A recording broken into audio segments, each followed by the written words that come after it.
Korea had no future. At their current fertility rate right now, for every 100 Koreans, there will be 5.9 great-grandchildren. We are looking at a 94% population collapse over the next century.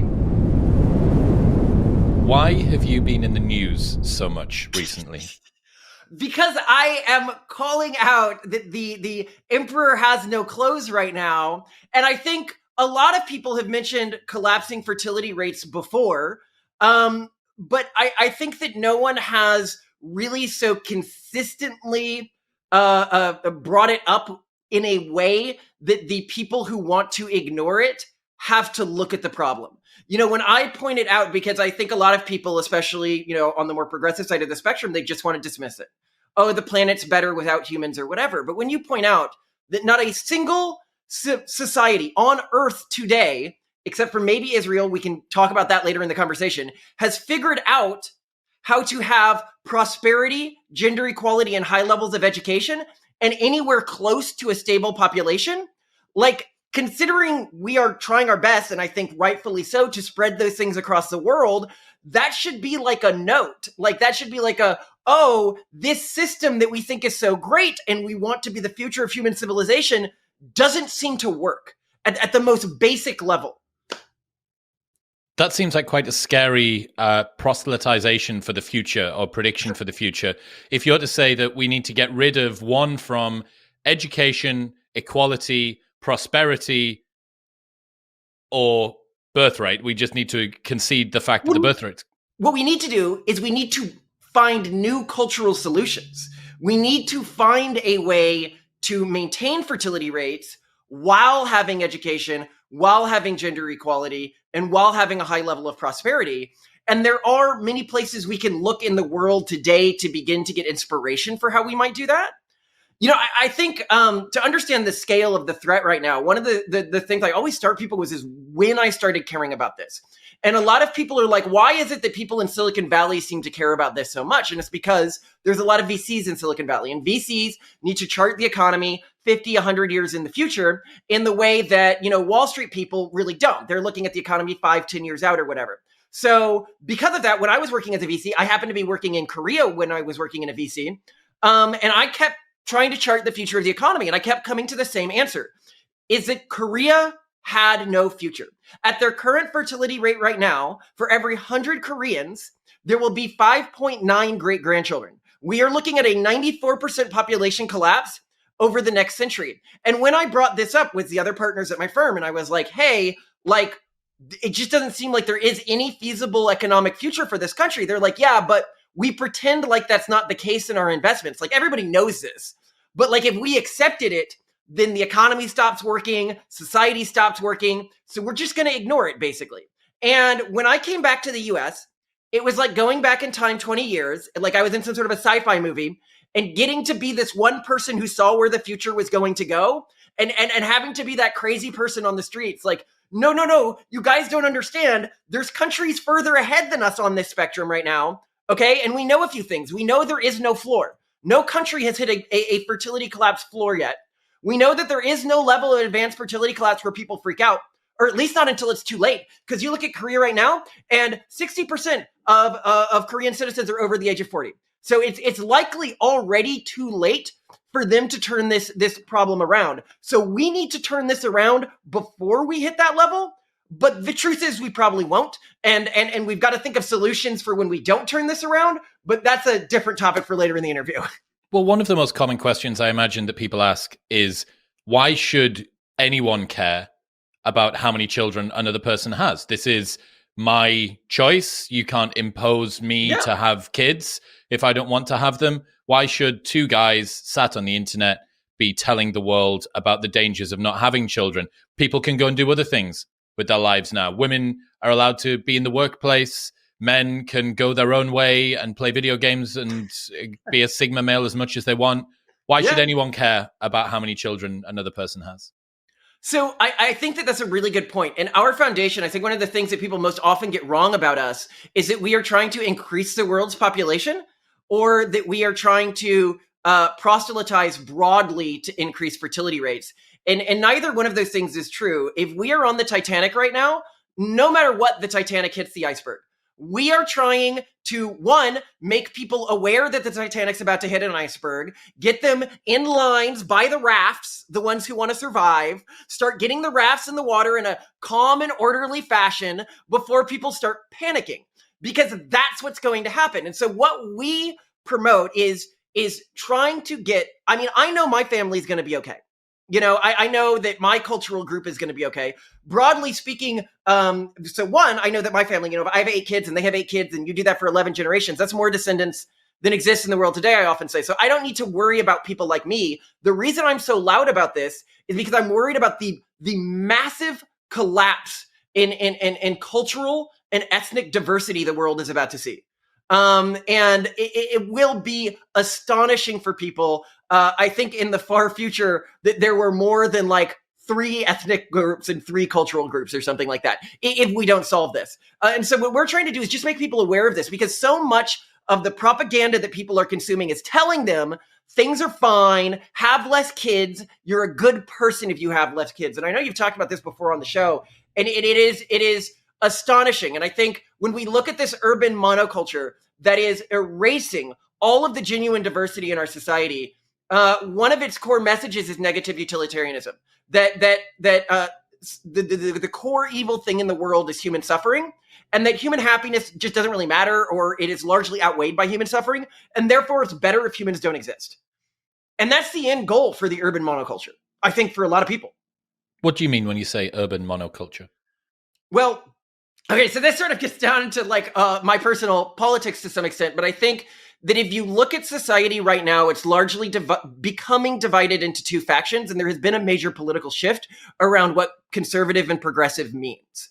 The progressive is the party of this urban monoculture, which is a single sort of cultural group or virus that infects other cultural institutions and erases whatever makes them unique and aligns all of their goals. So if I talk with a progressive Muslim or a progressive Jew or a progressive Catholic or a progressive Unitarian Universalist, and I scratch beneath the surface, often their morals, their views on gender, their views on what future they want for the world are all very, very similar. If I look at conservatives from each of those factions, their worldviews are very different. And what the conservative party seems optimized around, so where the liberal party is optimized around the goals of this monoculture, so spreading the monoculture and reducing in the moment human suffering. That's why they promote things like haze, like don't tell somebody that it's unhealthy to be fat because that could hurt their feelings in the moment, even though obviously it's bad for them in the long term. But the conservative movements all have in very distinct cultural histories, which they are trying to preserve. And that is often, if I look at the conservative movement today, it's an alliance of these older traditions and newer but deviant and distinct traditions that are trying to maintain cultural fidelity and exist 100, 200 years from now. And so when I talk about the monoculture, that's what I'm talking about. This thing that wants to, when my kids go to school, say, this is what correct morality is. This is the way you should see the world. And if your parents are telling you anything else, they're deplorable and wrong. Is that not the case with some factions from a conservative side as well, though? Yeah, no, and I call them sleeper progressives. They just want to erase all other cultures the moment they gave power. But I think that right now I can form an alliance with them because our goals are aligned. I think one of the really cool things that we've seen with the conservative party is you saw something like when Andrew Tate converted to Islam. In the past, a conservative icon converting to Islam, a lot of people would have been wringing their hands about that. But a lot of people were like, you go, at least you found some faith, at least you found some tradition. And so I think what we're seeing there is more of a realization that the big bad these days is this culture that's trying to homogenize the world. Interesting. What would you say to the well-meaning people from the progressive movement that say it feels a little bit bad to be tarnished with the brush as a super virus? I think that I'm just somebody that holds liberal values. I don't believe that I'm part of some destructive force within the world. And I think that there are people who genuinely, like within any movement, when the Catholic Church used to be the iteration of this in European society, and they were trying to convert everyone to their ways, and the Protestant Church during their own time had periods like that in some countries. The vast majority of Protestants or Catholics in those countries were just decent, well-meaning people trying to live their lives. But the ones who controlled the cultural institutions and were, burning people at the stake and trying to ensure that everybody fit this very narrow definition of morality set by their culture, to me, they were the evil ones within those institutions. And today, when I talk about this monoculture, I think that the vast majority of people who are members of it are just like the vast majority of Catholics or Protestants during periods when those cultural groups were dominant in specific regions. Why is this culture so effective? Very interesting. Okay, so it's evolved a lot of new tactics that have never been tried before. So in our book, The Pragmatist Guide to Crafting Religion, what we essentially do is we argue that humanity can be thought of as sort of an evolving firmware, which is like our biology, our genes. But on top of that firmware, there's evolving sets of software. And this software, today we often talk about memes as like things that infect somebody and then cause them to just turn around and infect other people. But historically, most mimetic clusters actually augmented a person's sort of biological fitness, the number of surviving offspring they had, and that's how they survived. That's how, if you look at things with a secular mindset, why things like Islam and Judaism figured out stuff like hand washing literally centuries before science figured out hand washing. And you see this across these traditions. For example, if you look at all of the old traditions, almost all of them have some arbitrary self-denial holiday, like Lent or Ramadan or Feast of the Firstborn or whatever, right? And just now, after throwing out all of those rituals over the past, 50, 100 years, secular society's like, oh, now we got to have our juice cleanses. Now we got to have our, they're realizing of fasting and stuff like that, right? It has positive mental effects. And so I think that if you see these as different, like evolving cultural groups, this super virus evolved some very unique tactics, and it is not the same thing as the historic progressive movement. What it is something, so the reason I call it a super virus is it is very much so, when you talk about a super bacteria or a super bug, they typically come up in things like hospitals, where you have a ton of people with a weakened immune system, all in a similar environment with lots of sort of viruses or bacteria that can intermingle alongside antibiotics and stuff like that. This is what was created by the internet. This is why all of this stuff started when social media happened. Essentially, you had a super spreader environment where new mimetic ideas were able to test themselves against all of the world's traditions at the same time, optimize and react very quickly, and become incredibly virulent while evolving strategies that had never been tried before. So one of the most effective strategies that it uses is, if you look historically, if you look at cultural groups as sort of like nodal clouds that sort of overlap with each other, when you had a corrupted node within a nodal cloud, or a node that looked like it was flipping, what you would do if you were a majority Protestant country or majority Catholic country, like a Catholic came in and started preaching, or a Protestant came in and started preaching, you'd burn them. You'd burn them at the stake often, right? Or if somebody just had like random cultural mutation, in the same way you have like random genetic mutation, and they believe something weird, like they were a witch, and you burn them, right? That's how you maintained this level of cultural fidelity. What the virus does, which is very interesting, is it organically determines when a node looks like it might be flipping, and then it essentially shadow bans the node. It begins to deconnect that node's links to all of the rest of the network's power structures. And this is really powerful, because what it means is the other nodes that might be allied with that node, they don't react the way they would have historically when somebody was being like burned at the stake or something like that, which is actually why cancellation is a fairly ineffective tactic and genuinely not used that much when contrasted with just a shadow banning process of the person just doesn't get a promotion if it looks like they might be immune to these ideas. They just don't, their papers get published a little less. Certain platforms begin to favor them less within the algorithm. And that's how it has been able to maintain such control, I think, of the upper echelons of our society. But it's not like every organization is run by a progressive movement, right? There are organizations out there that seem to be a lot more open to new ideas. We're seeing pushback from a variety of places. The opportunity for people to have independent jobs. So I would say that it's not every organization. So it specifically targets the organizations it can best use to maintain its population levels. And so those are typically organizations that are involved in education. So you're looking at the middle school system, the high school system, and the college system are the organizations that it is most critical that it maintains an absolute stranglehold over. And this again comes to fertility issues. Of the populations of the world, if there is one population that has a very low birth rate, it is this population, this urban monoculture. And because of that, the only way it can repopulate its ideological faction is through siphoning children from other, often more conservative cultural traditions, or in other ways, deviant cultural traditions that are, for whatever reason, having a lot of kids.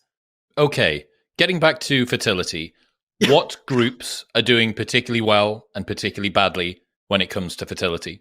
This is a fascinating question. All right, so if you look in a post-prosperity environment, so a lot of people, they're like, oh, well, countries in Africa are doing really well.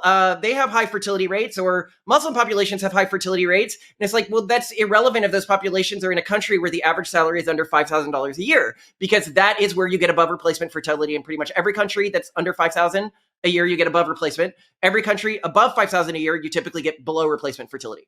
And so it's a level of desperate poverty, first of all, that is often misconstrued. So you look at Latin America, Central America, South America, the Caribbean, collectively, as of 2019, so old news, they fell below repopulation rate.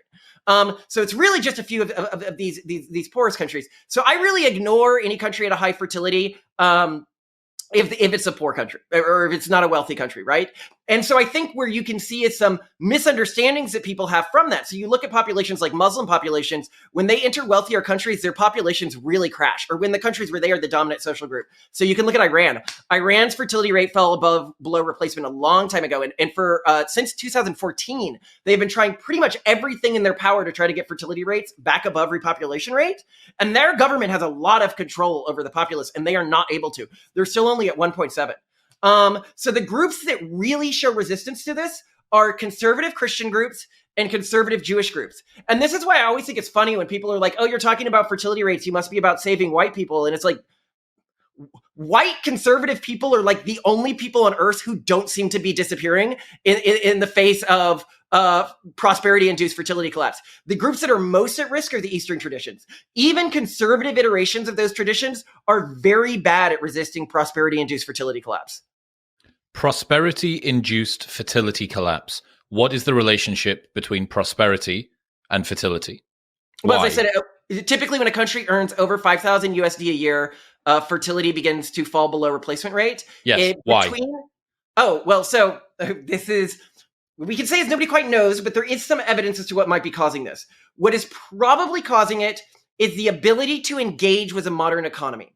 So when somebody is not engaged with the modern economy, and not valuable to the modern economy, then the modern economy basically ignores them, and they go on living the way humans have always lived and having a lot of kids. This is why within developed countries, so if you look at a country like the US, right? Typically, the less money you make, the more kids you have, except when you're at the very high end of the income spectrum. So if you're making an average of $500,000 a year or more as a family, you will be at above replacement fertility. And in many ways, families at that income level are just not, like, the economy isn't grabbing them as much because they don't need the economy as much. So what's really happening is if you look at our sort of free market structure, what it does is it organically determines how to reward anyone who has the probability of, that it believes has the probability of being productive, with just enough money to get them to spend their time being productive versus doing anything else that may have long-term benefits to the society, like having kids or whatever, right? And it's very, very good at doing this. And then it draws them into environments like cities where it becomes even harder to have kids, and where they can, where they can be more productive and spend more time working and generating money for this larger economic system. I was going to say, it doesn't seem realistic that this could be a large behemoth, evilly behind the scenes working to try and get fertility rates down. It seems more likely that it is a natural byproduct of a capitalist machine that wants to have workers who are available as much as possible, who don't take maternity or paternity leave, who are buying their clothes and taking their holidays, consuming and producing and pumping money back into the system. Is that the way that you see it? I absolutely agree with everything you're saying there. And that's also what I mean when I talk about the virus. I don't think any decision is made maliciously. I think everybody thinks they're a good guy. Everyone's trying to do what they think is best for the world. but sometimes sort of cultural evolutionary pressures can create incentive systems that lead to actions that in the long term will have consequences that I think most people would think are bad. Okay, at the beginning, you mentioned a bunch of other contributing factors, prosperity being one of them. What were the other elements? Gender equality and education are typically the other two. Run us through those. Well, gender equality, when it is often specifically female education. When women begin to have a choice as to what they do and can participate in the economy, I don't think that it's that they're choosing not to have kids. I think that is a misunderstanding of what we're seeing in the data.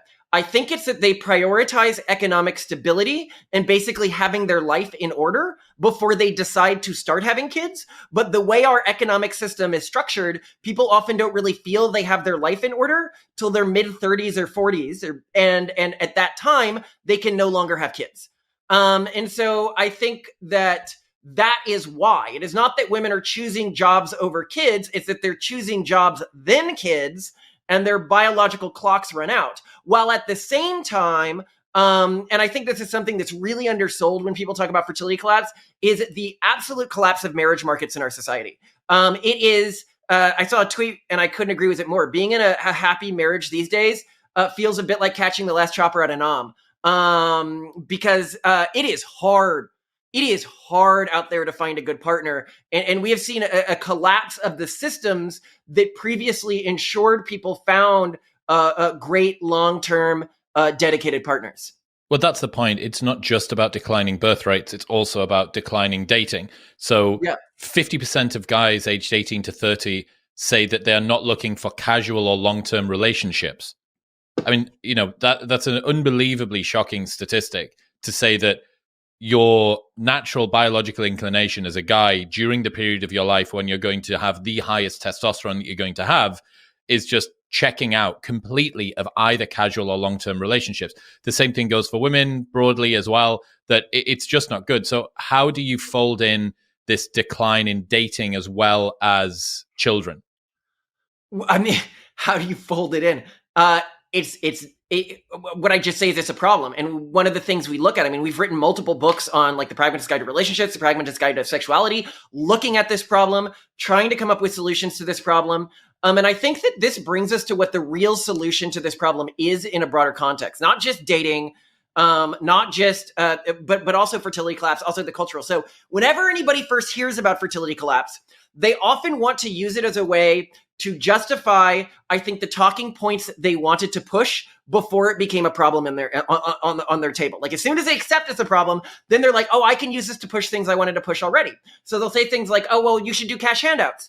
Except we know that doesn't really work. Hungary spent 5% of its GDP last year doing it, and they got the fertility rate up by like 1.6%.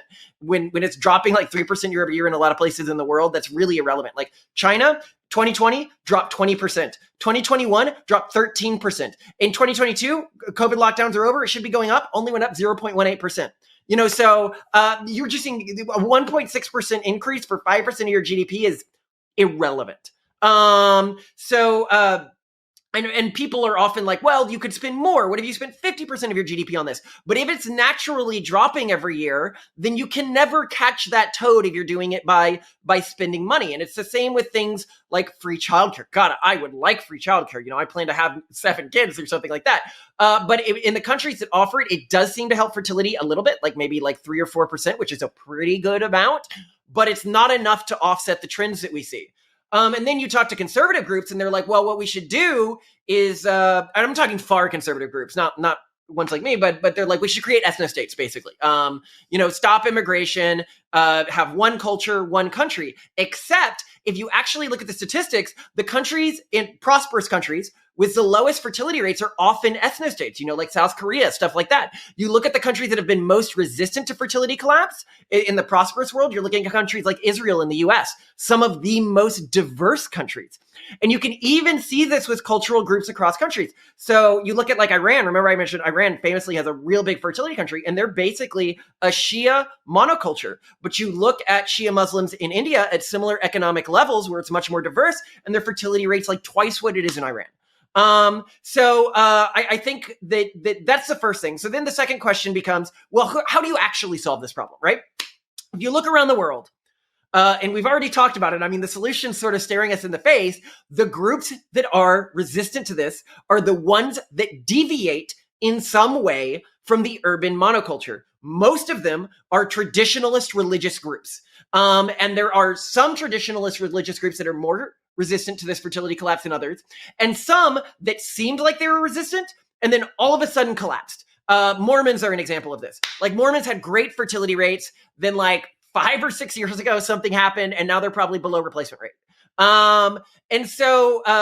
What that tells me is that the solution to this is going to come at the level of cultural experimentation, both fortifying our traditional cultures to be more resistant to the new threats they're facing, but also potentially inventing new cultures that work with technology, the internet, new strategies that are open to us, which is what my family's trying to do. Tell me more about that. Okay. Yeah. All right. So I can go deeper into this. So we have everything from like our own traditions of the family, our own sort of the moral framework, different ways of naming our kids, different ways of dressing to an extent. Like, we look weird to other people. And a lot of people are like, you guys look like freaks. Don't you know your kids will be weird? Don't you know they'll be bullied? And I go, look around the world. Which families, which cultures are going to exist in the future? It's ones like the Amish, the Hasidic, wherever you look, they look different. They dress different. They name their kids different things. It's because when you call something cringe, when you call something different or weird or freaky, what you are saying is it differentiates from the cultural norms to which you are accustomed. Those cultural norms became the dominant cultural norms because they had a good immune system, because they were good at dehumanizing the other and calling people freaky and stuff like that. But the reality is that if you want to join this game, and this is why I'm out here, this is why I'm yelling, I don't want a future where it's just my kids is a failure, right? Where it's just my family. I want as much diversity into the future as possible. That's why I'm shouting this. I want people to join us. I want them to experiment and fortify themselves and not become overly complacent with their existing traditions if their kids are being effectively peeled out by this monoculture. It's very interesting to me. I sometimes hear people on the right and they go, why don't you just convert to like a traditional religious framework? And it's because most of those frameworks are right now on the downtrend in terms of their ability to continue a high fertility and maintain their kids. I do want them to find new systems to protect themselves against that. But that's why that's just going to traditions isn't the answer anymore. The virus, or whatever you want to call it, has gotten too good at finding kids. And so we have to find new systems, and also the environment the kids are in, with internet, with social media. It's so different. And then with AI that they're going to face, how do you keep your kid from dating an AI girlfriend when they can have a deep fake that's perfect and hot and loves them, right? They need to want something other than hedonism, and that's a difficult message to convey to kids if they adopt the dominant social mores today. So to recap what you were talking about to do with this sort of almost monotheistic future, or this sort of monoculture future that we would end up with if birth rate decline continues, for the people that might look at this and say, well, this is you trying to put forward, you want it to be a white ethno state, you want it to be more of your progeny that are out there. Your point is that is the subgroup, which is one of the few which are continuing to be okay at the moment. We're actually going to lose genetic and racial diversity if we allow the current trends to continue, because some of the groups that are reproducing with the lowest fertility rates are the ones that add to that diversity. So in the future, what you end up with is a very small number of different cohorts of stuff like Amish, stuff like not even Mormons apparently anymore, who are then downstream going to be the ones that fill out the entire country. Yeah, if we do nothing, the future is really just conservative Christians and conservative Jews and maybe conservative Muslims. Those seem to be the only groups that are just like persistently resistant to this. So that's a pretty sort of bland future racially. And there's some groups that in the very near future, like if if I was looking at this like an ecologist, right, like the groups I would be probably most concerned about right now are groups like the Jains and the Parsi, who I think like a lot of Americans don't think about, but they're some of the oldest, most distinct cultures in the world right now. And they will almost certainly have collapsed in population by the end of this century to the point where it'll be difficult for them to carry on their traditions. So coming back to that conversation about we get prosperous, we give women education, they enter the job market, and they have other things to do with their life. What's your proposal? Presumably, you're not saying that we need to rip women out of the workplace or education. And if it is the case that we don't want people to be less prosperous, and we also want to let people choose what they want to do, if this is what they want to do, if women don't want to have kids, or if they don't feel like they're ready and they don't want to have kids until they are, they're concerned about the living cost and the cost of bringing a child into this world, they're concerned about the environment, they're concerned about losing their life freedom, they're struggling to find the right partner, whatever it is, they've got better things to do with all of the money that they've just found. Like, why shouldn't they be allowed to do that? So I would say, I think they should be allowed to do that. And I think that real feminists today, and when I say a feminist, I mean somebody who wants I don't know if feminism is the right word. People who want gender equality, whatever word you want to use for wanting gender equality in 100 years, in 200 years, to be an option, right? You're sort of at the crux of history right now, because no group that really has it gender equality, except for maybe Israel, we can get to that later. There's questions there, whatever, but it's anywhere close to above repopulation rate. So those groups and those cultural traditions are going to eventually disappear. And what they will do is they will get better in the short term at taking the kids of people from these conservative traditions. But eventually, I mean, just the way cultural evolution works, the conservative traditions will build systems that have resistance to whatever technique that they're using. And they will not be able to repopulate that way anymore. So if you actually care about this, then you can join the grand experiment. And the grand experiment is, and this is something we genuinely don't know yet, is it possible to have gender equality and a high fertility rate? My family, so like when I look at what my wife and I did, I was asked to be on this podcast. Simone is in here, not on my choice. I would have her on typically with me. You know, we write our books together, we run our companies together, is one solution to the gender equality question, which is to do everything together. Write your books together, run your companies together, raise your kids together, right? But there are other solutions to this question that people can experiment with. And what I love is this isn't a question of what's the most moral way to do things. Sort of the future will decide who was actually successful, who was able to have a lot of kids, motivate the continuation of the tradition through their children. You know, you get 18 years to pitch to your kids that your way of living is a good way of living. And if your kids don't like that or they don't agree with that, I think we're blessed in that we live in a society where they can choose something else. And so, you know, I think that we are going to have hopefully a lot of people trying new ways of living, new ways of trying to achieve gender equality. Like my family, you know, doing everything with your spouse isn't the way that gender equality is typically envisioned when people talk about it, but it is a form of gender equality. Can liberalism last under demographic decline? What about? Oh, no, it's gone. It's dead. I mean, if you talk conservative liberalism, maybe. Like if you're talking about like traditional liberalism, if you're talking about the progressive movement, I often say it's a bit like if you get a certain blast of radiation, right? Your DNA can be scrambled, your cells can no longer replicate. You don't know that you're a dead man walking yet, you know, before you begin to feel the pain, but there is nothing that can be done to save you at that point. The fertility rate is so low as in that community, there's really nothing that can be done. Even if you look at the genetic level right now, it's so funny. You know, conservatives are often like, hey, you're on our team. Why are you alerting them to the scope of the problem? You know, we win if we just sit back and let them disappear. And it's like, they're going to disappear no matter what. If you look at the heritability of voting patterns, which is around 30 to 50%, you know, whether this is done with identical twin studies and stuff, this is not like fringe science. You can look up genopolitics on Wikipedia. It's like mainstream. And you look at current fertility rates in countries like the US, we should expect about a 1 standard deviation shift conservative in voting patterns over the next century. In the next 10 or 20 years, we'll see a massive shift to the left because as family units get atomized, people vote more progressively. When people don't have kids, they vote more progressively. But after that, you're going to see a massive shift in the other direction. And it's just inevitable from the statistics at this point.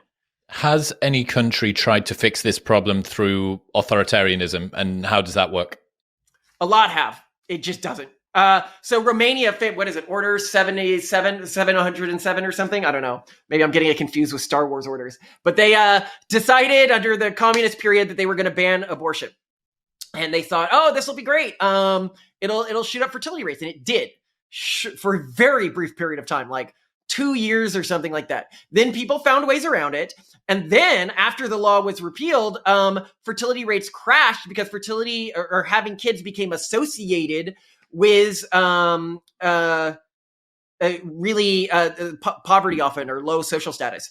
And so you can look at countries like Iran that have been trying to implement things. It's really funny. I watch what China is implementing right now, and it's like Iran tried all of this 10 years ago. You guys can just look at what happened. You're going to have to get really aggressive if you actually want to solve this. And that's where I get really scared, because a lot of countries, what we have found is that you can dictatorially, like people have tried to, ban abortions. If you look at what's happening in China now, likely shutting down access to vasectomy clinics and stuff like that. So countries can ban these things, and then it doesn't work because it doesn't work. So then what do? Then you get real Handmaid's Tale, and that gets scary for me. It was actually the piece on us in The Guardian, and they were like, they had quoted me saying something like that, and they go, "Well, that sounds like a threat." And I'm like, "Are you like? Do you have the mind of a child? Like." It's like when I tell a child, don't touch the stove, you're going to burn your hands. They're like, that sounds like a threat. I'm trying to protect you here, but there's nothing I can do. At the end of the day, the Titanic's hitting the iceberg. I'm just trying to prepare for what's going to happen next. But what happened next get really interesting. Sorry to keep talking. I don't want to. No, keep going.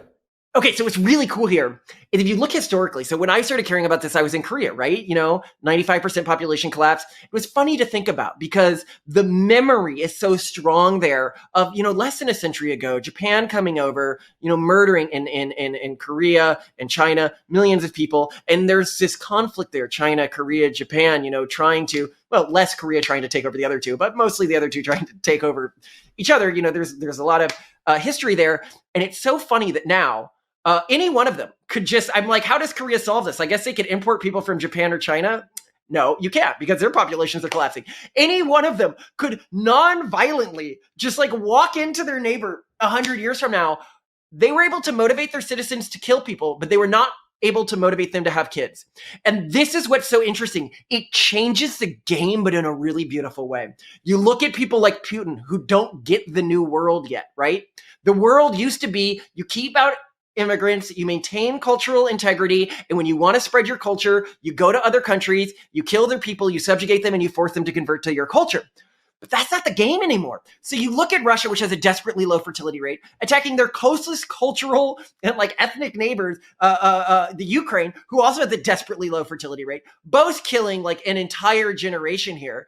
And they're never going to recover from this. It is not the game anymore, the game that they're still playing. You win now, not through war, but with love. And I say love and not just sex or spamming kids. Because if you spam kids, they're going to breed like caged panda bears like everyone else. They're going to not have any dedication to whatever weird thing about your culture caused you to have a lot of kids.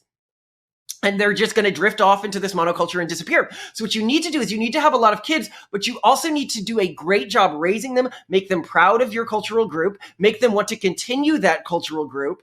And those are the people who are going to be around in the future. And I'm really excited about that because that is so much better than the old system of murdering people. Can you try and explain or illustrate what a world in deep population decline would be like? Yeah. So the first thing, and I often don't talk about, the first thing is all economies are going to collapse. Pretty much the Western, so our economic system is sort of a pyramid scheme. A lot of people know this, but let's just spill it out.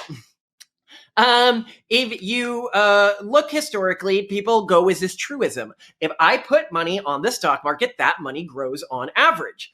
That has been happening because of two things. The number of workers has been growing exponentially, and the productivity per worker has been growing around linearly, a little exponentially, but mostly linearly. Yes, technology has been growing exponentially, but the productivity per worker is about linear, or at least not close to the explosion in worker population.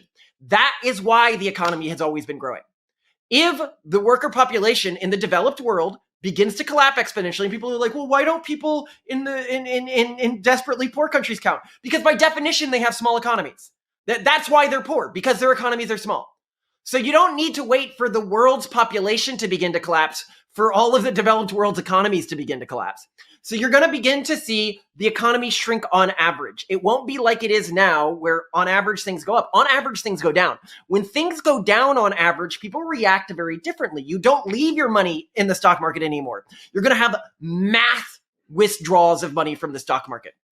And then this begins to break a bunch of other systems. So you see things like Detroit.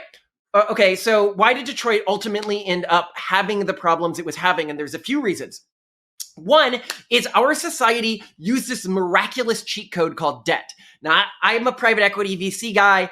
I'm very familiar with debt. So let's just talk a little bit about how debt works and why it's such a miracle.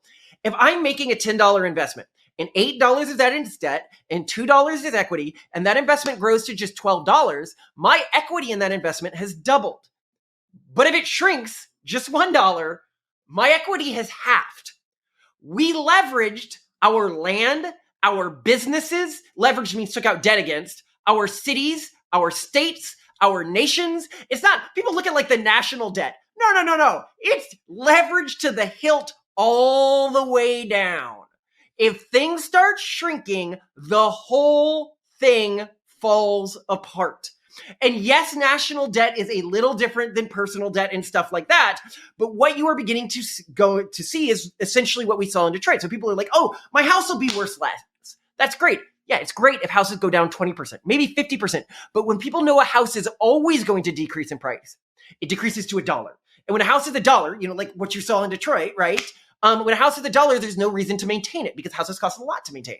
As anyone who is a homeowner knows, you put so much money into your house, but you justify it because, okay, well, it's an asset that I own and people stop investing in assets that way. So the whole way we relate to money and the economy is going to change. So endless urban blight, economy is not functioning the way that they're supposed to function. So then what happens? Well, where do people begin to invest? Well, one is what happens in a negative scenario. So negative scenario, and this is what I'm terrified of, is the developed world finds a cheat code, which is immigrants. What they realize is that they can cheese their collapsing populations through mass immigration, but this cheat code only works if they keep really the only collection of countries that has an above repopulation rate right now, which is mostly in Africa, desperately poor. So now you have an economic incentive, a gun to the head of the entire developed world that Africa must stay in desperate poverty. Oh, you use Africa almost like a breeding ground to create the future population to be pulled across into other countries. Yeah, it's sick, but that seems to be like when I talk to them, that's like actually the going plan right now. But I don't think it's going to work. I don't think that plan is going to work, so we can ignore it. So what really happens? Well, because their economies are going to collapse before they can do that sort of mass. Right now, you're getting a lot of immigrants, but it's immigrants who want to leave. And I think what a lot of people forget is a lot of people don't want to leave.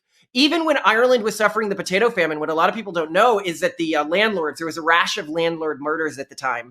So they got scared. And so they would sometimes, I don't know how frequently, offer to pay for all of their tenants to go to America on coffin ships. It was horrible, but at least it was the idea. That's the way I think many people would be imported these days, right? So horrible immigration, but at least they had the option to leave during the potato famine, during this time when people would walk into town and they thought everyone was dead, and then the corpses would start animating, and they realized that they were just like it was bad, but the majority, a lot of people wanted to stay. And so I think what they're going to realize is that this trickle of immigrants that we have right now is pretty close to the max trickle of immigrants you can get. And it's only just offsetting population collapse right now. And when they get to the US, when they get to Europe, their fertility rate collapse. First generation immigrants in the US only have a fertility rate of 1.7, well below repopulation rate. So it's not like you could just bring immigrants and they solve the problem. You need to keep importing people. But anyway, okay. Ignore all this. Okay, so world's collapsing. Where do you put your money? If on average, the economy is collapsing, this is where it gets cool because we get something we haven't had in a long time. Individual human lives start to matter.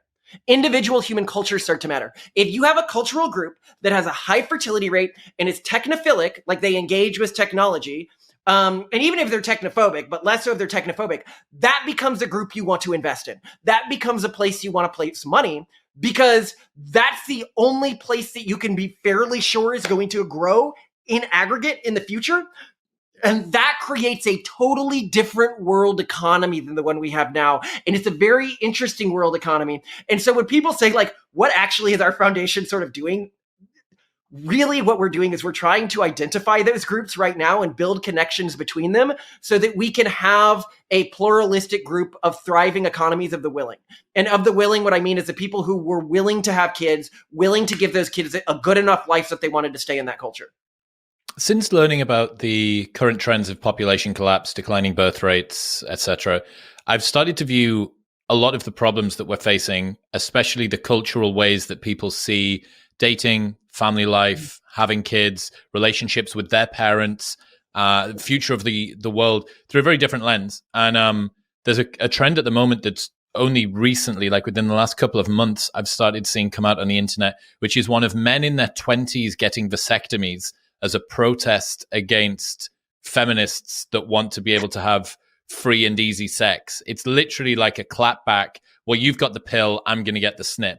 Have you seen this?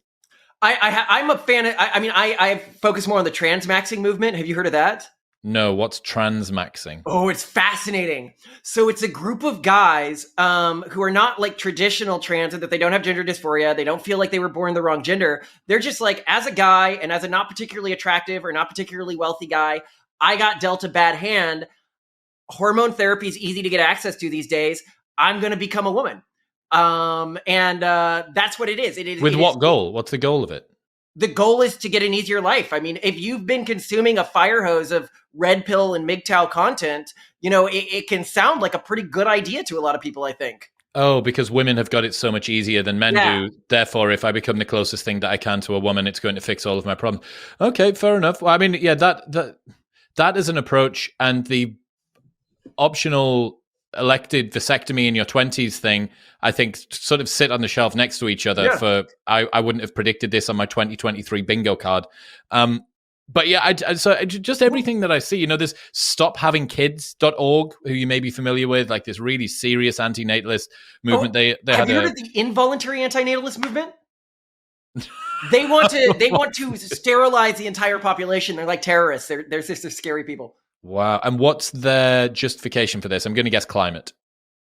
Oh, no. So they're really just negative utilitarians. I think most antinatalism and for people who aren't familiar with negative utilitarianism, it's the belief that negative emotions are bad, but positive emotions aren't inherently good, or that a human life, negative emotions are more acute than positive emotions, or they're just much higher in volume. The best example of this that I learned from a friend was, imagine that you got to spend the rest of your life in the optimal amount of bliss, maxing out your pleasure. Compare this to an existence where for the remainder of your life you were spent in maximum torture with as much pain as you can imagine. Or let's say that you did one and then did the other. Would one be worth the other? And most people have an inclination that suffering is somehow worse than pain, that you are in, and then you net out after a human life the what was the group, the involuntary anti-natalist, because of negative utilitarians. They basically say that a human life is net suffering overall. Therefore, it is morally reprehensible to bring any future life into this world, because the net experience is one of pain and torment and displeasure. Yeah, and I actually suspect that when we see this urban monoculture I've described begin to really dwindle in size, and the only people who are left are the most extremist within it, we're going to begin to have to deal with terrorists on that front. And that really scares me. But here's the thing. Who's to know we aren't already dealing with terrorists on that front? Look at declining fertility rates around the world today. Biological fertility, declining sperm counts, declining testosterone. Who's to say there isn't something in the water? You know what I mean? That you think that someone's purposefully doing this? I don't know, man. I would hazard toward Hanlon's razor with stuff like this. Like, you know, the incentives align for people to believe that they're doing something which is sympathetic, empathetic, caring, whether it be because of the environment, whether it be, you know, I mean, that the environmental thing is such an interesting argument to me, because if you think that a planet that has too many people on it is bad for the planet, wait until you see what a planet that has too few people on it is like. It is oh, well, we existed 200 years ago. There was only 500 million people or 1 billion people or whatever on the planet. The planet's been fine with this many people on before. It's like, yeah, but what's the experience of the life like for the people that are on it? What about all of the animals that you want to save? What about all of the interjections that you want to make with regards to controlling the climate, to ensuring that all of the different ecosystems that you care about continue? So I've had a lot of pushback about talking about declining birth rates and, I'm whatever you want to say, like dating sphere adjacent sometimes. Although I'm speaking to the researchers, I'm not, doing a panel show with a bunch of different people screaming at them saying that they're going to become loveless harpies in their 30s. And I know, I feel like the criticisms that people have about anybody that brings up declining birth rates either haven't thought about the problem sufficiently well or have a really, really fucking perverse and malicious incentive. Because anybody that sees a discussion about declining birth rates is anything other than a concern for the future of human lives that haven't yet existed, they're just not philosophically sophisticated. Yeah, I'm totally open. I'm totally open to having the discussion that maybe there is an optimal amount of population that would be great to have on the Earth. I think the carrying capacity of the planet is significantly higher than where we're at the moment. I agree. And I think that climate mastery and all the rest of it, we have a ton of work to do for a whole host of things, whether that be AI alignment, whether that be gray goo from nanotechnology, but like pick your existential risk of choice, right? But like, fuck off, bro, if you think that I'm not going to talk about the most existential of existential risks individually to you. And here's the other thing. So folding this in, a lot of people will have listened to the Stephen Shore episode that I did, which was absolutely fantastic. I really love him as a demographer and a researcher in this world. And the novel and interesting insight, the really novel, interesting insight that I'm going to kind of add into my worldview with regards to this that I've learned from you today is looking at what happens when you roll the clock forward over a longer timeline with which groups are going to continue to survive and which cultures are going to continue to survive. If it's the case that you say that you care about a particular movement continuing to be pushed through the ages, because this is something that we should care about. Let's say it's reducing the amount of people that are on the planet to restrict climate change. Or let's just say that it's climate change overall, right? Yeah.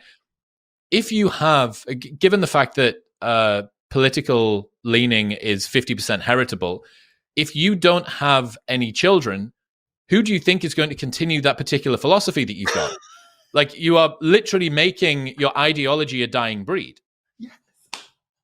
No, I couldn't agree more. And I think one of the things that I always think, when you're talking about biodiversity and stuff like this, I always wonder, do these people not think into the future? Right now, from what we know about our planet, humans are the only species that can seed a new biome. We are the only species that can get off planet, right? So if we seed a new biome in 1 million and 10 million years, it'll be just as rich as our own. We could seed thousands, hundreds of thousands of new biomes. If humanity doesn't win through this eye of the needle we're about to go through, if humanity does die off, everything we know about physics today says the sun will eventually expand and all life will go extinct. It's endgame.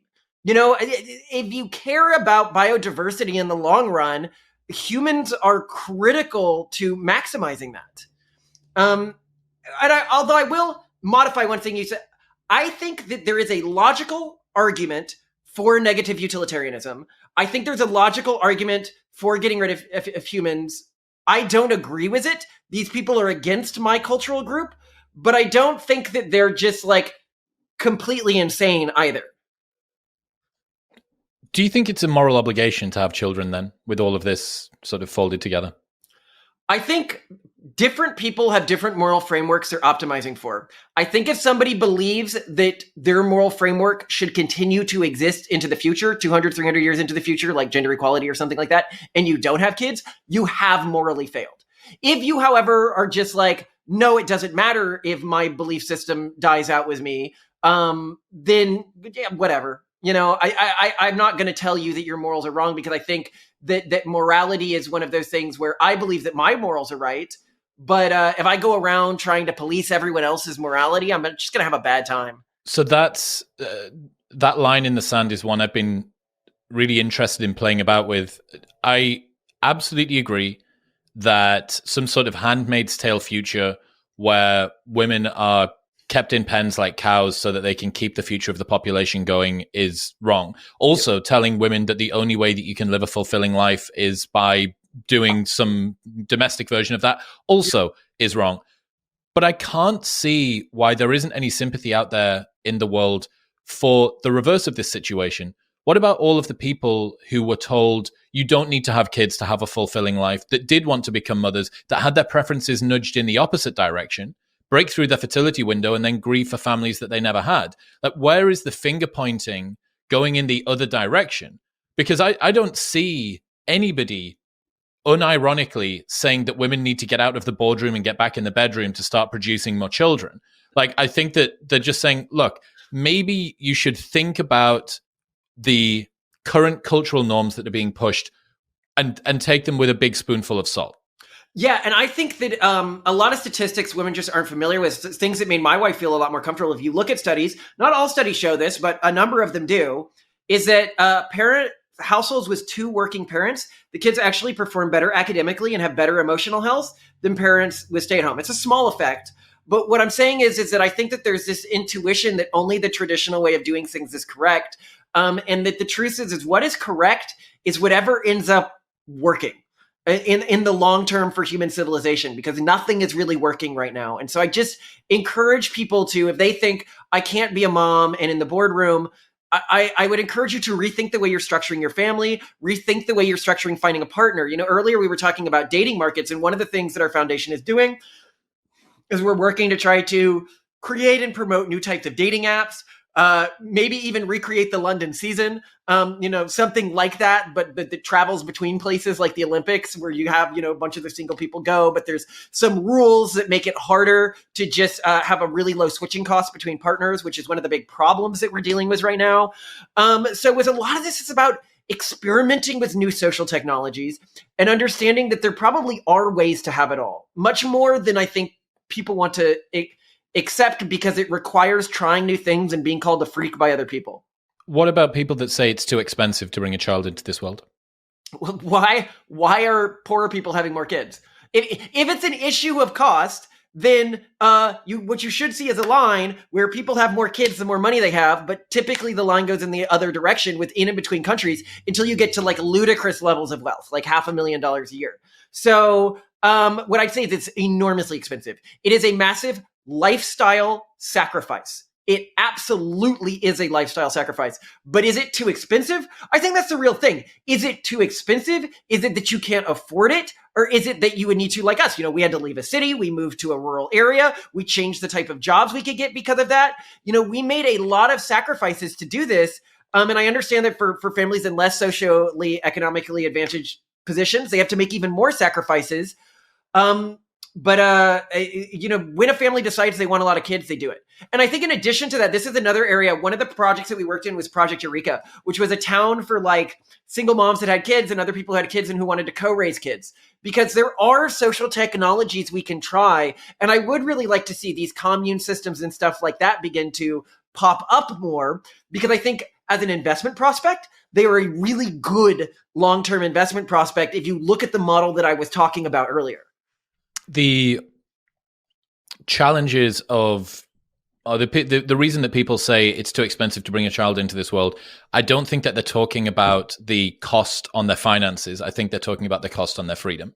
Oh, and yeah. It's if you look at the reasons that are given for a lot of non-daters at the moment, for people that are checking out of the dating market, it's just got better things to do, not wanting to lose personal freedom. There's this huge study that was done by Pew, and it just came back that people were just distracted. So what it seems is that if you are more financially enabled, there are more things that you can do with your finances, which means that you can go abroad to Bali. Why not go to Bali for 2 weeks? Well, if you have the kid, you can't go to Bali for 2 weeks. That the girl with a list thing, which you must have seen that came off TikTok, a girl printed out 350 reasons not to have a child and then printed them all on a piece of paper. And the reasons ranged from stuff like child is literally a parasite inside of you to can't wear my cute high heels anymore, can't do brunch on Sundays. Yeah, so I want to get into this. I'm really excited. So there are, I think, 2 core reasons that people don't have kids within the category that you're talking about here.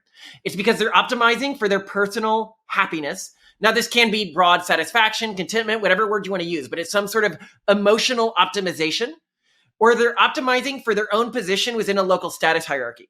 This can be showing off to people on Twitter or whatever, the trips that you're doing or the things that you're doing with your life because you think that these make you, like better or higher within some group. As soon as you're not optimizing for one of those two things, typically having kids, or I suppose you could say that I'm trying to make the world a better place along some sort of framework like donating to like protecting ecology or something like that. Like a lot of that loops back to status, though. Yeah, a lot of that loops back to status. So I think what we're going to see, and this is really cool because it's going to change what it means to be human. When people, even more than the other options people have right now, when robosexuality, I always go back to the Futurama episode about this, that it predicted this. When people can start dating AIs and you can have your deep fake girlfriend and stuff like that, and then eventually people will be able to go into pods and live any virtual reality lifestyle they want. When these sorts of things become possible, and they likely will within my grandkids' lifetime at least, if not our own, pretty much everyone who's optimizing for status or personal pleasure is going to be culled from the gene pool. And any cultural group that can't motivate people to optimize for something else is going to be removed from the system. And that is going to fundamentally change what it means to be human and likely have a pretty big impact on sort of the human sociological profile in terms of the genetic screening that's going to cause. It's going to nudge the genetic disposition because the only cohorts that are left are going to have a particular type of predisposition.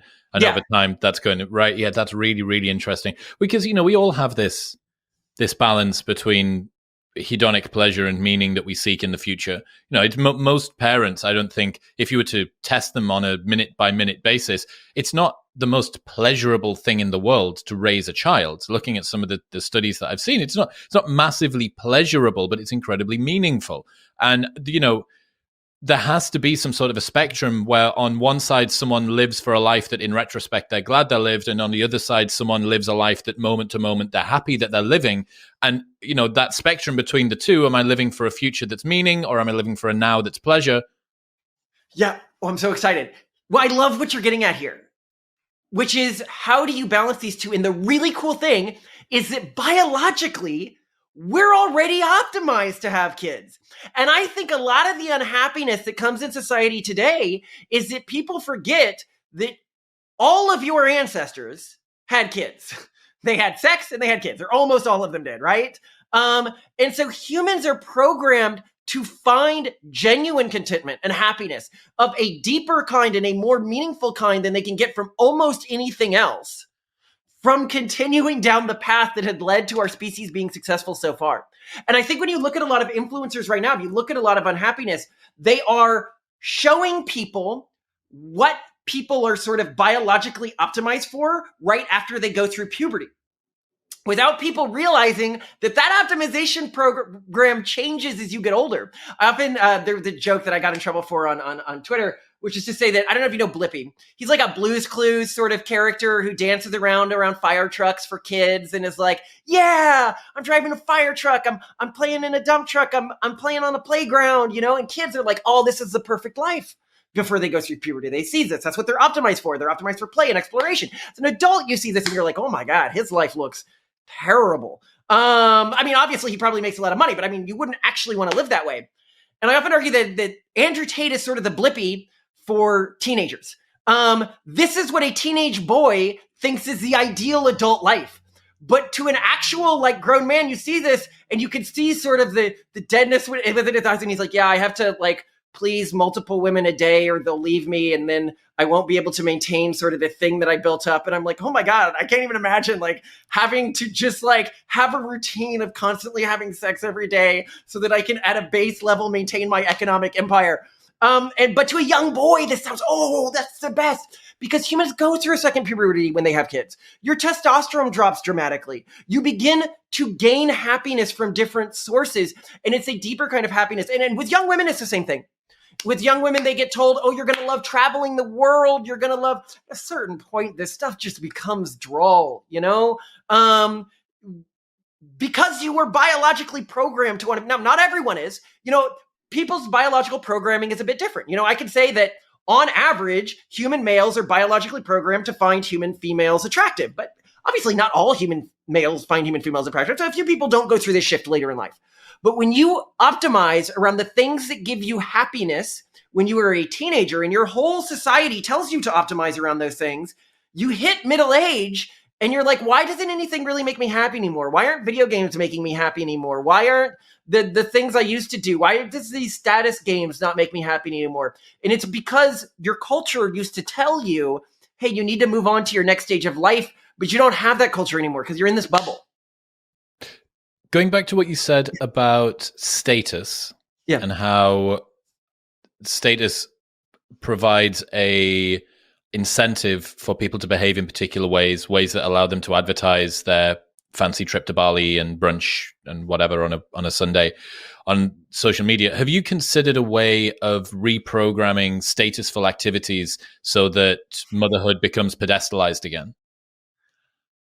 I hate to say this, but I think for most of the population, people are like, oh, why don't you force them to? Like I talk with some people and they're like, well, what about like banning porn or banning, whatever, right? Like would that force people to do this? And it's like, look, or banning social media, right? The cultural groups and people who aren't resistant to the existing pressures in this world that are sterilizing them, unfortunately, they're just kind of a lost cause. What we need to do is we need to find the few groups that have found a way to make themselves resistant to this and sort of nurture them so that they can survive through this period and then end up thriving, which is why we focus on things like trying to... But it's not like humans are... Well, it depends on your view of free will, I suppose. But we're not exactly deterministic beings, right? If we're able to nudge the culture in a way to get people to change their behavior, I had Peter Singer on the show yesterday. Peter Singer managed to impact so many people's lives through animal liberation that wouldn't have done that without him nudging them in that way. There is status that was associated with being vegan. Therefore, people started doing it. They were also bought into this philosophy that underpinned it. I'm a club promoter by trade, right? I ran nightclubs for my entire career. And with that, I understand the power of trends and mimesis. And I'm just thinking, at the moment, there is a mimetic trend about like motherhood's lame or dangerous or freedom restricting. Changing that trend technology seems something that could be quite a high leverage opportunity. Yeah. Delta, you changed my mind on this. And I'm remembering conversations because this is actually a debate I've had with my wife and she's changed my mind before, but I forgot. Which is, I think she would argue a core aspect of our advocacy, if we can, is to get it modeled in television shows and in other types of popular media that having lots of kids is a high status thing. The big fear I have is I'm just really afraid of people having kids because it helps their status. I would like it if it's like a yes and thing, but no matter what, when you make something a status thing, there's going to be a group of kids that are brought into the world only because of the way they augment the parent's status. And that means that their parents are going to be narcissists and they're going to be pretty... But you're right. I mean, hopefully we can move culture in a way that doesn't just target the narcissist and that... It's more holistic. Yeah. So we're about to get on to talking about another third rail of your approach to sort of embryo screening and genetic selection and stuff. But do you see it almost like, for want of a better word, like a breeding experiment that we have, not an experiment, but a breeding future that we have with humans, where there are going to be particular cohorts that continue, there are going to be particular cohorts that don't, given that a good chunk of our behavior is determined by our genes. The type of people that continue to reproduce will have a particular genetic predisposition, which in the future means that we're going to nudge the entire human race's genetic predisposition in one direction. Are we in the middle of a breeding experiment and are humans facing extinction? I'd say it's a cultural experiment because the independent factor that's being changed is culture, and the dependent variable that we're measuring is their ability to have kids, so breed, but also maintain those kids within that social group. So if the kids just leave or they don't like their lifestyle as a child, you can't just give a kid a terrible childhood or they're not going to continue that cultural group. And there has to be, this is actually a really interesting phenomenon here, where if you look at countries that are poorer but also have really low fertility rates, typically the common thing across those countries is that there is very low amounts of hope. This is why China has such a low fertility rate. because people within China, this is where the "we are the last generation" meme comes from. They're like, what, am I just having kids so the government can use them? Like, there's no more like social mobility here or something like this. And I think it's why when you're looking at a cultural group like Jews in Israel, there's such a high fertility rate, as there is a high level of cultural hope within that cultural group. They feel like when they have kids, they're not just grist for the grindstone. They can move up within the culture, even if they're in a low status position. So I would agree with everything you're saying, and I'm really excited for this experiment. I imagine that the discussions around climate are just another really pernicious sort of convincing factor about why people shouldn't have kids. Not only are you contributing to the burning of fossil fuels, not only are you going to increase greenhouse gases, which are going to kill all of these other animals, but the life that your child is going to have on this planet is also going to be filled with fumes and gray skies, and it's going to be toxic and whatever. Yeah. Okay, so the incentives. But this is, I was going to say, this is also just the latest apocalyptic cult in the U.S. And it's not going to be the last one. We keep having, if the U.S. is dotted by anything, it's dotted by sort of apocalypticism and fears. The U.S. actually, Jewish and Christian traditions more generally are dotted by this. And I think the next one we're going to see is AI. Why would you have kids when AI is going to kill us all? It's just a cycle, and it keeps going. And you do know that there's people watching this right now that are saying, well, what about you two? You two are just saying that it's the birth rate decline apocalypse. You're the same Cassandras that you're accusing everyone else of being. Well, because I would say that I do argue that things are going to get worse, but I don't argue they're going to kill us all. I think if you look at real climate change data, it says, which I believe, the climate's going to get worse. A lot of suffering is going to happen because of it, but it's not going to kill us all. That climate message hasn't done as well as spreading as, Greta Thunberg's in one of your recent podcasts, that everyone's going to be dead in 5 years due to the climate. AI is going to massively change what it means to be human. It could even cause some major catastrophes, but it's not going to turn us all into goo. And so I think that it's right to say that we in the world have actual things to be afraid of. There's going to be actual systemic shifts, but I think that's different than just apocalypticism and being like, we're all going to die. No need to think about the future, Harold Camping style, right? Okay. So the Millerist movement. Getting on to what you did with your children, we've discussed what the world should do, how we should move forward, some of the challenges, some of the reasons that people don't. What is the unique process that you went through with your wife? So, this is spicy. What we did is we did full genetic sequencing of our embryos, and we used those genetic sequencings to inform the order in which we implanted the embryos. So why did we do this? Well, you have to do biopsies of embryos anyways, often to determine if they're haploid or not. Not everyone does this, but most people do. It's the normal thing you do when you're doing IVF. We had to do IVF anyway because my wife was unable to get pregnant naturally. Due to, having depression when she was younger, which caused her to develop anorexia, which meant that she doesn't menstruate naturally. And she actually with trans women, she often does a competition to see who has to take more hormones to be a woman.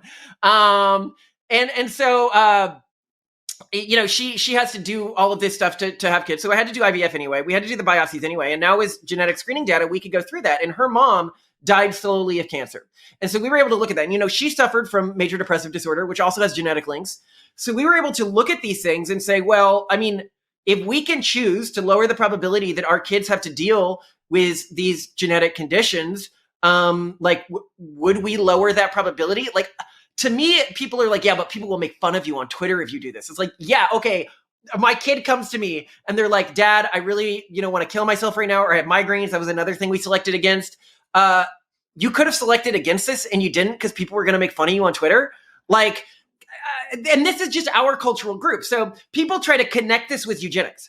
But eugenics, the definition of eugenics is very clear. It's the belief that there's good and bad genes and that the good genes should be distributed maximally throughout society, which is sort of the antithesis of what we believe. We believe every family, every cultural unit has beliefs about good and bad genes, right? Like our family doesn't want our kids to get cancers, but that reproductive choice should always be in the hands of individual families and individual cultural groups, and that it should never be enacted. If anything, I would say that it's eugenics for the government to come and tell my family the genetic choices we should make because it views sort of pure, unaltered human DNA as the superior form of humanity. Like, they're actually saying we need genetic purity in humanity, and you're tainting the genetic purity of the human species by like selecting things. I don't know. To me, that sounds much more eugenicsy than me being like, I don't want my kids to get cancer. And this is something many cultural groups have done over time. Like Orthodox Jews have to do this with Tay-Sachs.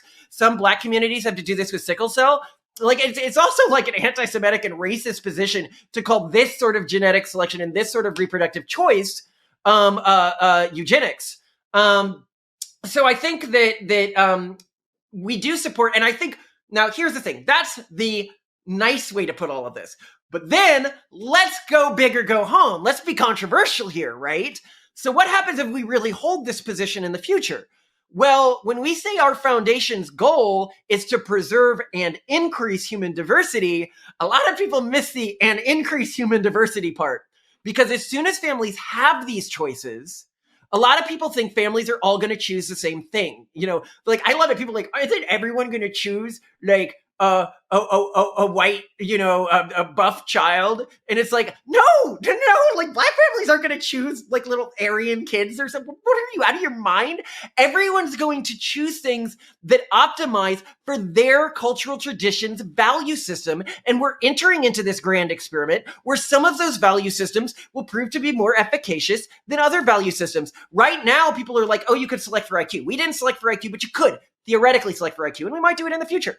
But IQ is such a bad metric because we're in the early days of this technology. Eventually, IQ will be 80 different things. Are you optimizing for creativity? Are you optimizing for, in the same way, you don't just optimize for strengths, you optimize for agility, you optimize for lean muscle, you optimize for like this type of muscle fiber versus this type of muscle fiber. And we will see this blossoming, I hope, of human diversity at a level that makes our existing ethnic diversity look trite. And some cultures will be very intolerant to this new diversity, but I'm excited for it. I'm excited for it because I think that when we have new perspectives, when we have new ways of doing things, new cultural optimization, we get something more beautiful. And one of the core focuses of our foundation is trying to get the cost of this technology as low as possible. And a lot of people, they hear about this technology and they go, oh, it must cost a fortune. I mean, theoretically, it doesn't really. You're looking at genome sequencing, which we've gotten tremendously cheap. And then once the genome is sequenced, you're just comparing it to a data table. So right now, you know, if you did this at the state level, it would be tremendously inexpensive to do. And, you know, you could do this for like 50 cents a family and maybe like $50 per egg that's sequenced. And when you compare this to the cost of IVF, that is like nothing. And many states are already supporting IVF, like the UK, like Israel. So to say that this technology could be widely available is not a irresponsible thing to claim at all. And I'm really excited for it. Can you see why some people would feel uncomfortable or feel that this is a controversial technology to start using to be able to select for particular traits that a child would have? Yeah, I mean, I see that when the problem is that it's controversial, except in every specific instance. It's controversial to your selecting that your kids don't get cancer. It's controversial to your selecting that your kids don't get major depressive disorder. And if you stop me and my kid ended up committing suicide, are you at all to blame for that? Do you take any responsibility? And then people are like, well, this technology isn't foolproof. It doesn't 100% prevent those things. And that's like, you know, one of these religious extremists who don't want to do blood transfusions being for their kid, you know, when their kid's dying or something. Like, well, blood transfusion doesn't always work.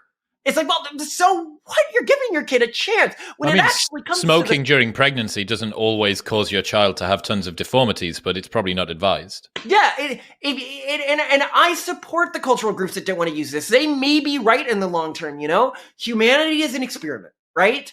They may be right, I may be wrong, and the future will prove which group is right and wrong, and we might turn out that all of these decisions we're making, they don't end up making any difference, right? And all we're using this technology for right now is to order our eggs. Now, suppose somebody was like, oh yeah, but I just want to create tons of embryos and choose the best embryos, right? And this is where I think you get the genuinely... What do you mean? Sorry, what do you mean when you say order your eggs? Oh, it's the choice. It determines the eggs we choose first, but we still hope to use all of our embryos. Not eggs, embryos. So it's not like we're saying this human gets to exist or this human doesn't get to exist because of their genes. But I mean, functionally, eventually, because my wife has a C-section with every pregnancy, they're probably eventually going to take it out. To some extent, we are doing that. But I can understand, like, when people say every human embryo is a life and you shouldn't be playing these games, that's the moral argument against what we're doing that I think holds the most water.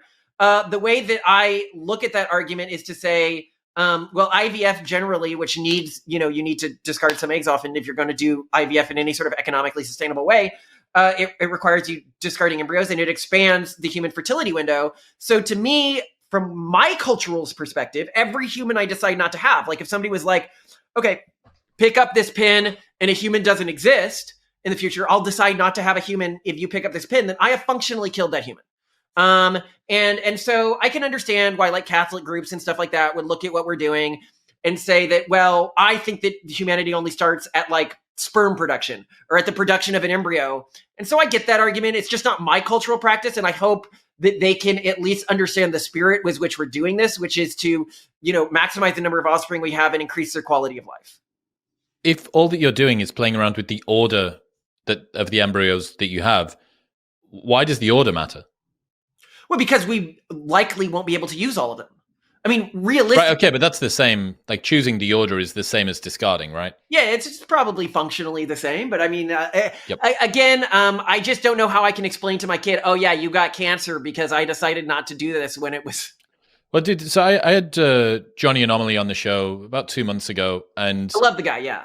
He really sort of opened my eyes to this, and the most compelling argument that I heard was, as soon as you concede that, let's say the testing that some Jewish groups, Ashkenazi Jews, I think, go through to ensure that they don't partner up with, partner up with somebody that is going to give their child something that's awful. The same thing occurs within other groups. And then roll the clock forward a tiny little bit and you say, if we can select to avoid really, really reliably heritable cancer that is just every single woman all the way back for as long as I can research it has always had some form of cancer. As soon as we can select for that to not happen, you open the door to say, well, okay, what's the difference between that and selecting for someone that's a little bit more conscientious? Because conscientiousness is associated with improved outcomes in life. What about somebody that's got not going to have depression? What about somebody that's not going to have anxiety? What about somebody that's blah, blah, blah? Like, as soon as you open the door to not having something negative, you also then start to get into selecting toward positive traits too. Is there a line that gets drawn in the sand for you with regards to this? No, I believe every family should be able to make their own reproductive choices. And when we talk about things like IQ, he's absolutely right. If you look at this really rough thing we have now, IQ, that I hope we can break apart into a bunch of different things and get much more specific with. Right now, I mean, this is correlated with lower rates of rape, lower rates of incarceration, lower rates of, raping other people, lower rates of murdering other people.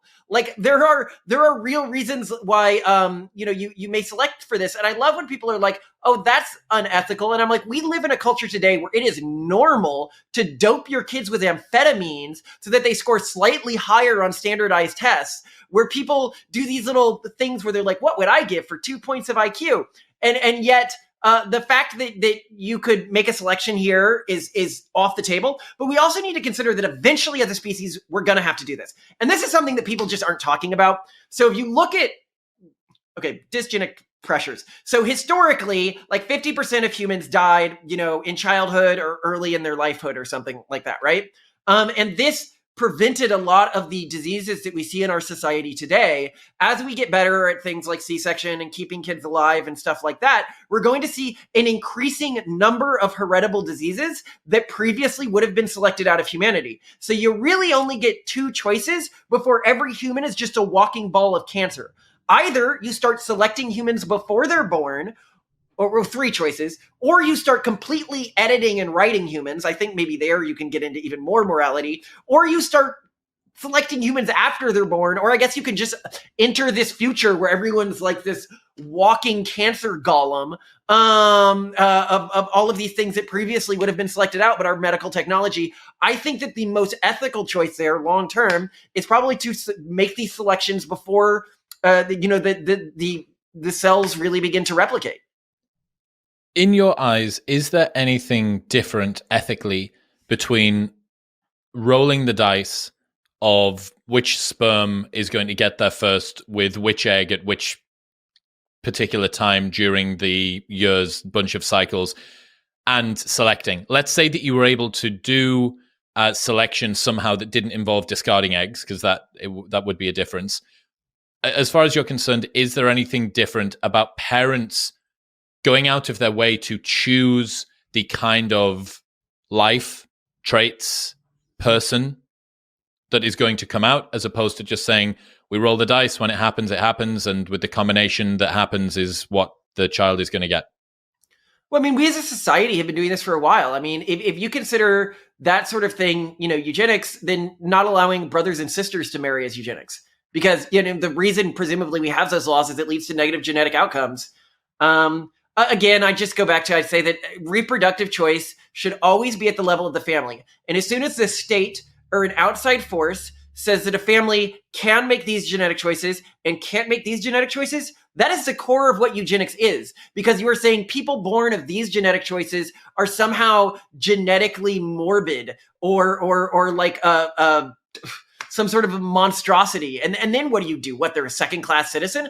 I don't know. I just don't think that there's any way where you can begin to police families' genetic choices that doesn't turn into the most evil of eugenics. Do you think that there's an ethical difference between selecting embryos and going in there and actually manipulating genes and tinkering with stuff directly? Yeah, I think in a lot of people's mind there is a difference, but I think that, again, this should be a cultural choice.